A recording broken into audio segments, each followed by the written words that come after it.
الحمد للہ رب العالمین والصلاة والسلام علی خیر الخلق محمد وعلی آلہ وصحبہ اجمعین۔ محترم حضرات، اللہ کے نبی صلی اللہ علیہ وسلم کن کن چیزوں پر بیعت لیتے تھے صحابہ کی، اسی کے تعلق سے ہمارے سامنے یہ حدیثیں ہیں۔ وعن عبادة بن صامت رضی اللہ عنہ قال قال رسول اللہ صلی اللہ علیہ وسلم من یبایعنی علی هذه الآیات۔ عبادہ بن صامت رضی اللہ تعالیٰ عنہ فرماتے ہیں کہ رسول اللہ صلی اللہ علیہ وسلم نے پوچھا، ان آیات پر مجھ سے کون بیعت کرے گا؟ وہ کون سی آیات تھی؟ سورۃ الانعام آیت نمبر 151۔ یہ پوری آیت اللہ کے نبی صلی اللہ علیہ وسلم نے تلاوت کی۔ قل تعالوا اتل ما حرم ربکم علیکم الا تشرکوا بہ شیئا وبالوالدین احسانا۔ تو یہ پوری آیت ہے، آپ ایک مرتبہ ضرور پڑھ لیں۔ صرف ترجمہ میں آپ کو سنا دیتا ہوں، جس میں اللہ تعالیٰ کیا کہتے ہیں۔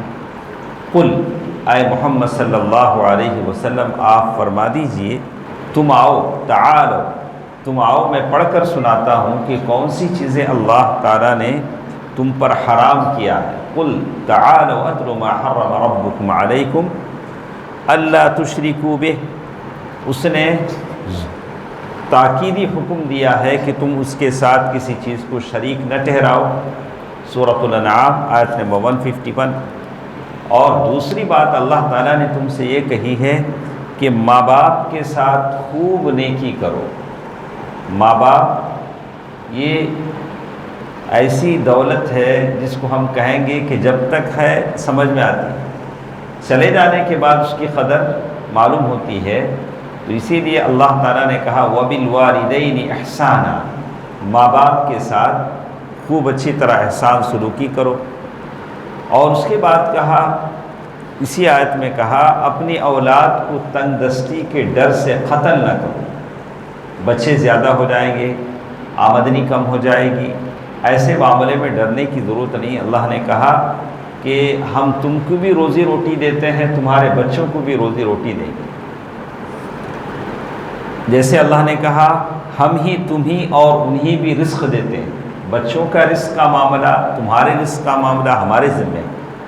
اور بے حیائیوں کے قریب نہ جاؤ، جیسے اللہ نے کہا وَلَا تَقْرَبُوا الْفَوَاحِشَ مَا ظَهَرَ مِنْهَا وَمَا بَطَنَ۔ بے حیائی کے قریب نہ جاؤ، چاہے وہ ظاہر ہو یا چھپی ہوئی ہو۔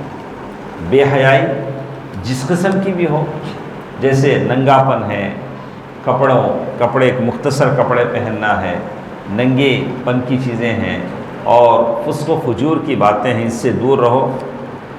اور اللہ تعالیٰ نے اس آیت میں سورۃ الانعام 151، اس میں یہ بھی اللہ تعالیٰ نے کہا کہ کسی ایسے جان کو قتل مت کرو جسے اللہ تعالیٰ نے حرام کیا ہے۔ وَلَا تَقْتُلُوا النَّفْسَ الَّتِي حَرَّمَ اللَّهُ إِلَّا بِالْحَقِّ۔ کسی کو ہم قتل نہیں کر سکتے سوائے حق کے۔ حق کیا ہے؟ وہ کسی کو قتل کرے، یا بوڑھا آدمی زنا کرے۔ بوڑھا ہونے کا مطلب کیا ہوتا ہے؟ اللہ نے اسے بیوی دے دی، بچے دے دیے، بوڑھا ہو گیا، اس کی بچیوں کی شادی ہو گئی، اس عمر میں اگر وہ زنا کرتا ہے الطیب الزانی، تو اسے قتل کر دیا جائے گا۔ اور اسی طرح مرتد ہے، اسلام لانے کے بعد دین سے پھر جاتا ہے، تو مرتد کی سزا بھی قتل ہے۔ تو اور شاتم رسول، اللہ کے نبی صلی اللہ علیہ وسلم کو گالیاں دیتا ہے، جیسے ابن تیمیہ رحمہ اللہ نے کتاب لکھا الصارم المسلول علی شاتم الرسول، تو اس کی سزا بھی قتل ہے۔ لیکن اسے کہا جائے گا کہ بعض میں سے بعض لوگوں کو توبہ کی طرف کہا جائے گا کہ وہ توبہ کرے۔ اسی طرح ساحر جو جادو کرتا ہے، تو کچھ لوگ ہیں جن کے تعلق سے کہا کہ یہ لوگ قتل کیے جائیں گے۔ تو اس سلسلے میں کہتے ہیں کہ بلا سبب کے کسی کو قتل نہ کرے۔ ان ساری باتوں کا اللہ نے تمہیں تاکیدی حکم دیا ہے تاکہ تم سمجھو۔ اور ساتھ ساتھ اللہ تعالیٰ نے یہ بھی کہا کہ تم یتیم کے مال کے قریب نہ جاؤ۔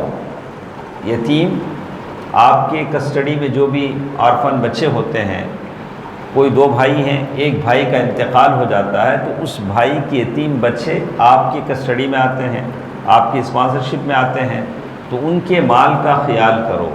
اچھے طریقے سے جا سکتے ہو کہ مطلب یہ کہ گھر میں کھانا پکتا ہے، سب کو ملا کر پکتا ہے تو کھا لینے میں کوئی حرج نہیں ہے، لیکن اس کو مال کو برباد کرنے کی نیت سے، اس کا مال ہڑپ جانے کی نیت سے ہرگز نہ جاؤ، یہاں تک کہ وہ اپنی پختگی کی عمر کو پہنچ جائے۔ بچے، یتیم بچے جب بڑے ہو جائیں تو ان کا مال ان کے حوالے کر دو۔ اور ساتھ ساتھ اللہ تعالیٰ نے اس آیت میں یہ بھی کہا کہ ناپ تول انصاف کے ساتھ پورا کرو۔ آپ ایک ٹریڈر ہیں، آپ ایک تاجر ہیں، آپ ایک بیپاری ہیں، تو آپ جو اپنے اسٹور میں، اپنے شاپ میں، اپنے جو بھی چیز میں ناپ تول کرتے ہیں، لوگوں سے پیسہ لیتے ہیں، میجرمنٹ میں تول کے دیتے ہیں، تو اس میں اچھی طرح انصاف کے ساتھ تولو۔ یہی ناپ تول کی کمی ہے جس کی وجہ سے اللہ کا عذاب آتا ہے۔ تو اللہ تعالیٰ کا عذاب آتا ہے، ناپ تول میں کمی نہ کرو۔ اور اس کے بعد اللہ تعالیٰ نے کہا ہم کسی جان کو اس کی طاقت سے بڑھ کر تکلیف نہیں دیتے۔ ماشاءاللہ، لا یکلف اللہ نفسا الا وسعها۔ اللہ تعالیٰ آپ پر اتنا ہی بوجھ ڈالیں گے جتنا آپ سنبھال سکتے ہیں۔ ایکسٹرا ہیوی برڈن اللہ تعالیٰ آپ پر نہیں ڈالیں گے۔ اللہ تعالیٰ یہ نہیں کہا کہ آپ اپنی طاقت سے زیادہ کام کریں۔ کسی غریب سے یہ نہیں کہا جائے گا کہ آپ ایوری ڈے 1000 روپیز خیرات کرو، نہیں کہا جائے گا اس لیے کہ وہ غریب ہے۔ کسی غریب سے یہ نہیں کہا جائے گا کہ آپ حج کرو، اس لیے کہ وہ غریب ہے، اس سے نہیں کہا جائے گا۔ کسی پیشنٹ سے یہ نہیں کہا جائے گا کہ آپ کھڑے ہو کر نماز پڑھو، نہیں، یہ ایکسٹرا برڈن ہے۔ اللہ تعالیٰ کہتے ہیں لا یکلف اللہ نفسا الا وسعها۔ ہر پرسن، ہر آدمی پر اتنا ہی بوجھ پڑے گا جتنا وہ کر سکتا ہے۔ اور اس کے بعد کہتے ہیں اور جب تم کوئی بات کہو تو انصاف سے کام لو، اگرچہ معاملہ تمہارے قریبی رشتہ دار کا ہو۔ کوئی بھی فیصلہ ہے، کوئی بھی جھگڑا ہے، کوئی بھی تصفیہ ہے، کوئی بھی سیٹلمنٹ ہے، تو انصاف سے بات کرو۔ یہ نہیں کہ میرا بھائی ہے، یہ آدمی کو الگ انصاف، وہ آدمی کو الگ انصاف، ایسا نہیں۔ یہ ہمارا ریلیٹیو ہے، اسے الگ انصاف ہے، نہیں۔ اللہ تعالیٰ کہتے ہیں سب کے ساتھ ایک ہی انصاف ہے۔ اسی لیے اللہ کے نبی صلی اللہ علیہ وسلم نے فرمایا لو ان فاطمۃ بنت محمد سرقت لقطعت یدها۔ آج یہ عورت چوری کری ہے، اسے ہاتھ کاٹنے کا حکم دے رہا ہوں۔ اگر کل فاطمہ محمد کی بیٹی بھی چوری کرتی تو اس کا ہاتھ بھی ہم کیا کرتے ہیں؟ کٹ کر دیتے۔ تو اللہ کے پاس جو انصاف ہے ہر ایک کے لیے انصاف ہے۔ ایسا نہیں کہ یہ میرا آدمی ہے، یہ میرے محلے کا ہے، یہ میرے خاندان کا ہے، اس کی بات ہم کریں گے، وہ نان لوکل ہے، وہ ہمارے خاندان کا نہ ہے، اس کی بات ہم نہیں کریں گے، ایسی بات نہیں۔ تو یہی بات انہوں نے کہا کہ پھر اللہ تعالیٰ آگے چل کر کہتے ہیں اور تم اللہ کا عہد پورا کرو۔ اللہ تعالیٰ نے جو عہد تم سے لے رہے ہیں اسے پورا کرو۔ ان ساری باتوں کا اللہ نے تمہیں تاکیدی حکم دیا۔